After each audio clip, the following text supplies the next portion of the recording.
the time when I was very early in my career. This was 2006. So I graduated out of ISB in 2006, and I had my first technical job at 2006 period, and this was in consulting. And consulting is a very different animal. Consulting is where you're working with very smart people, working on very live business problems, very complex ones at that. But it's also expected that you're fairly smart and you know your shit and you are absolutely in control of it. So there is frankly very little hand-holding that happens. And I struggled because of that, because my previous background prior to ISB was nothing to do with business. I came from the academic world. I was training to become a PhD student, training to get my PhD and then become a scientist.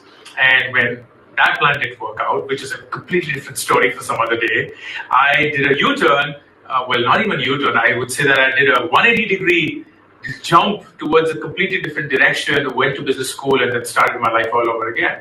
So unlike most people, or almost everyone at ISB who had real-life experience working in companies, I came with nothing. If you asked me who were the most important men and women in the world at that point of time, I was like, hey, Madame Curie, Newton, Einstein, Archimedes, that was it. I had no idea about sales, finance, marketing, IT, strategy, supply chain, blah, blah, blah. And now suddenly as a consultant, I was meant to know all of this.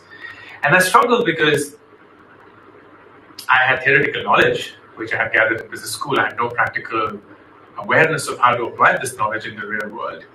And I had no support and no guidance.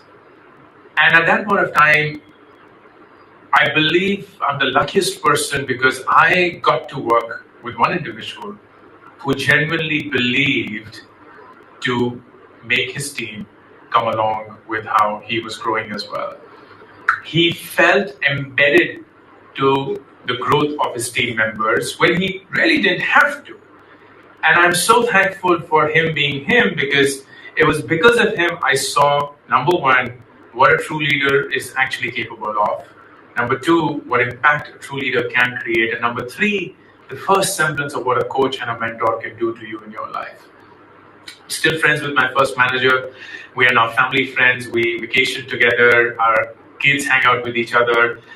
But at that point of time, that relationship that I had of a mentor and a mentee more than a manager and a team member shaped me up so materially in so many different ways. And I still remember I made a video on this recently, the advice that he gave me. And this was when I was working on a project, and that would involve accounting. And I was so terrible in accounting back in school. I was like the worst student ever. I never figured why accountants are ever needed in this world and why accounting is a subject in this world or not. So I never paid attention to it. I was just like, just wade through it, just get it done with. And now, as luck would have it, my first project in the consulting job was to come up with a full-blown comprehensive financial plan for a real estate developer, which genuinely needed a very thorough knowledge of accounting. I had to create balance sheets and income statements and whatnot. I don't even remember. And I made a lot of mistakes. I struggled. I actually went back to my textbooks, did everything that I could, but I had no awareness of how to apply that in the practical world beyond just the theoretical knowledge I had. And I was making mistakes on mistakes and mistakes and mistakes. And at some point of time, my manager stopped me and he said, you know what, I review your work. I tell you what your mistakes are. You do a clinical job of correcting them, come back to me, and they're mostly done and done in the right way. But when you submit it again, I don't know that. And because you've made mistakes earlier, I think that you might have made them again. So I have to again review it. And that is not the best use of my time. And then he said the golden words which have stuck with me ever since. He said, Ankur, if I can't trust you, it doesn't matter how smart you are. If I can't trust you, it doesn't matter how smart you are.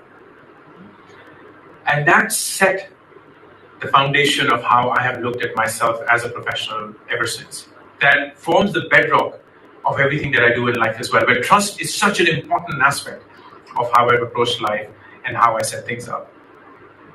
The reason for the story is very often we don't even realize that we need coaches, that we need mentors, and the impact that they can have in our life.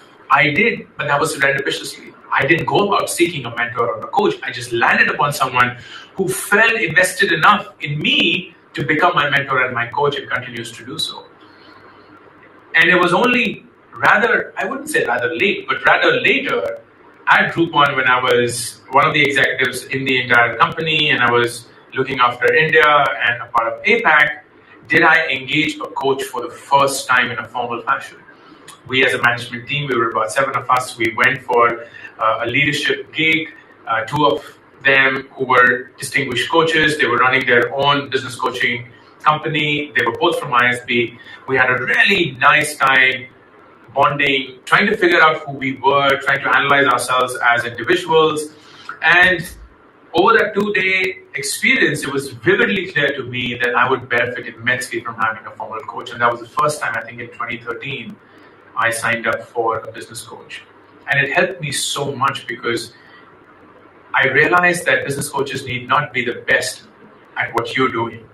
Because even Sachin Tendulkar or Roger Federer or anyone else that you fancy does have a coach, but they need not be the best athletes in that sport. What they do impeccably well, if they are good, is to be an objective observer of how you're doing and to just ask questions.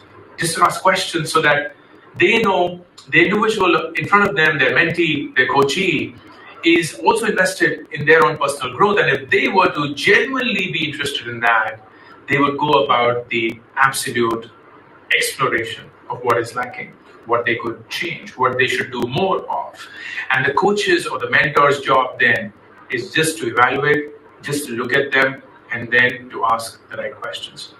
And I play that role now for so many people. I play that role for first-time founders. I play that role for my own team. I play that role, hopefully, for my kids as well, where I am their mentor, I'm their coach, and all that I'm doing is not prescriptively telling them what they need to do, not telling them this is right, this is wrong, telling them that this is how it should be and this is how it should not be. Instead, observing them and asking them questions. And I feel that this is such an important aspect of growing that we never really trained on. At some point of time in school and college, we were told to not ask questions, or at least not ask dumb questions, because of which the ability to ask questions just started to deplete, and it got to a point where we just stopped asking questions. We just started chasing solutions. And that's the curse of intelligence as I define it. You see a problem and all you do is like a bull, just run towards it with a solution. You never step back, pause, and ask yourself the right questions so that you can get to much better solutions than possibly what came to you in the first instant itself. And what coaches and mentors do is get you back to that more. And that is why I'm fascinated by this entire industry that is coming up of coaching, of mentoring, of business coaching, personal coaching. And I genuinely believe that in the next decade, it's going to define materially how leaders are shaped and created. No one's born a leader. Most people are becoming leaders very early in their age. I know of founders who at the age of 18 and 19, 20, 21 are raising millions of dollars, but they have no foundation for executing them because they just had a great idea, they got a lot of interest in, and now they're sitting on a lot of money, a lot of responsibility, not knowing exactly how to navigate. And at that point of time, it couldn't be more important for them to be assigned a coach or a mentor, to look for someone, call them a guru, call them anything, who will just guide them through the entire experience that they are going through, the journey that they have undertaken, not by being prescriptive, but instead by challenging them and asking them the right questions. And I think the pandemic, if anything, taught us that we need this more than ever before. We all think that life is going to go a certain way. We have grand plans of it. We create these Excel sheets and we have these decimal points trying to predict how we will grow, at what extent, what is our target and everything. And then, bam, life hits us hard in our face. It comes up with something completely unexpected. And at that point of time, none of the plans that were shown in front of board meetings that you had in your mind matter at all. They just don't. What matters is your ability or agility to maneuver around the change that has just struck you. And that is only going to happen if you have someone who you can bounce off ideas with. There are mistakes that people make when they're looking for a mentor or a coach. Number one, they think that only someone senior or someone experienced can be a mentor and a coach. And I would at least challenge that, because I have seen that the best mentors and coaches are the ones that are roundabout in the same age frame as I am, but just have a different perspective. So when I speak to them, they offer me something that I may not have thought of because possibly I have blind spots and they are trying to cover up for that. Possibly they have a very different mental makeup and I can draw upon that. But whatever is it, it helps me immensely to see the world through a different lens. The exact same situation, the exact same context, the exact same circumstance, but yielding a different impression just because you are sharing it with someone who doesn't see the world the exact same way that you do. And that is powerful and doesn't need to be from someone who's very, very experienced or far away. In fact, I'd argue that if you do make the mistake of finding someone who's really experienced, but they are not professionally trained to be a mentor or a coach, they might harm you. Only because they are so used to living life and understanding things in a certain way that it's become common for them. It's become natural for them.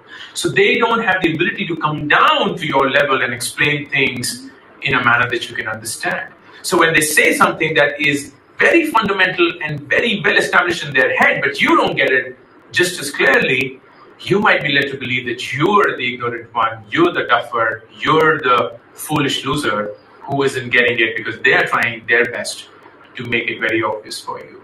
But that may not be the case. The second thing I figured is having just one mentor in your life almost always doesn't work. You have to identify mentors and coaches in different shapes and categories of your life.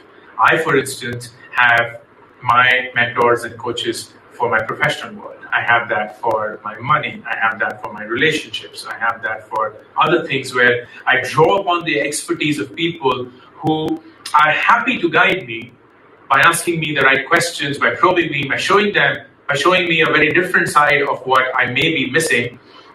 And that drives me forward. It makes me become a better version of myself, not just a bigger version of myself. So I love the idea of having multiple mentors and coaches in your life for different things, because the onus of managing your entire life on just one person, I feel, is just unfair on that person. It may be too hard for them to even deal with it and will most likely not result in a favorable outcome.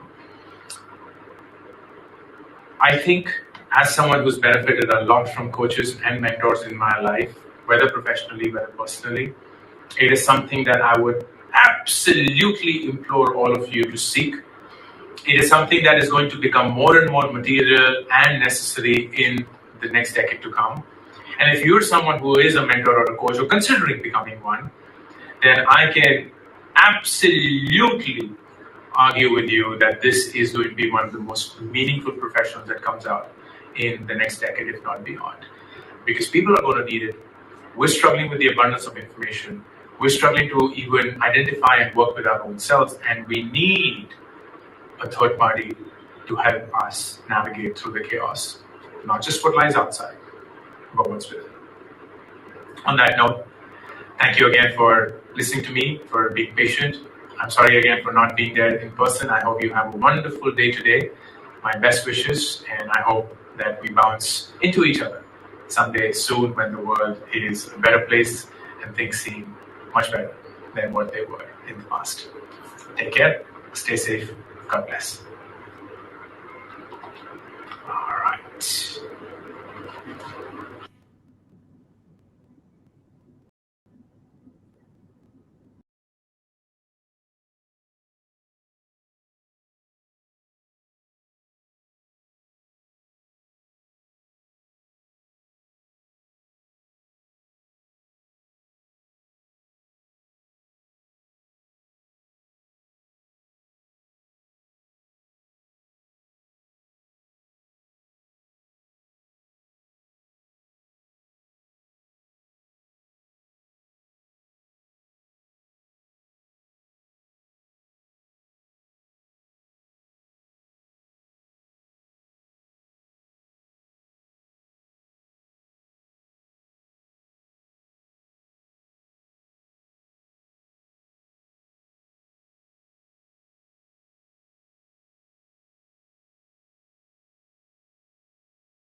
So I'm sure that was a very, very interesting session that we have just witnessed, and it's right from the horse's mouth. It's an experience shared by somebody who's been an entrepreneur coach, somebody who's been a business coach, and somebody who himself is a content creator.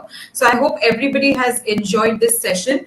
Ladies and gentlemen, it's time now to move forward to the next session, which is a panel discussion. You will be directed to the next session, and I will join you there.